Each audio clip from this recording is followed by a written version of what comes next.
তেমন করে বিয়ের আগে কোনোদিনই কিছুই করতে হয়নি। কিভাবে সংসার সামলাতে হয়, কিভাবে রান্নাবান্না করতে হয়, সেটা সব কিছু আমি মায়ের কাছ থেকে দেখে শিখেছি। হেল্পিং হ্যান্ড হিসেবে মায়ের পাশে সবসময় থেকেছি। তাই আমি যখন একার সংসারে হুট করে চলে এসেছি বিয়ে করে, একটুও ঘাবড়ে যাইনি।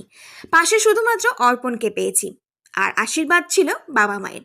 তাই একা হাতে আমি সমস্ত কিছু সামলেছি এবং অনেক কিছু শিখতে পেরেছি।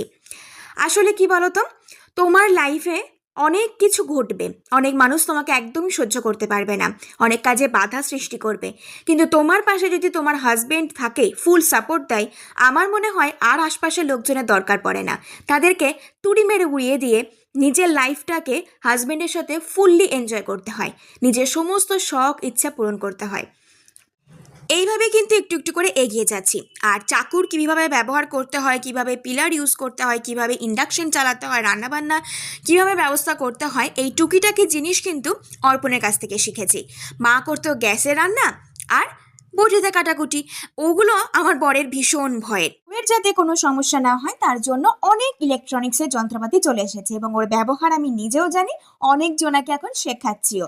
রান্নাবান্নার ক্ষেত্রে যদি আমি কথা বলি, নিজের রান্নার প্রশংসা তো নিজে করবো না, তবে হ্যাঁ, অর্পণ আমাদের দুজনের হাতের রান্না খেতে ভীষণ ভালোবাসে, আমার এবং আমার মায়ের।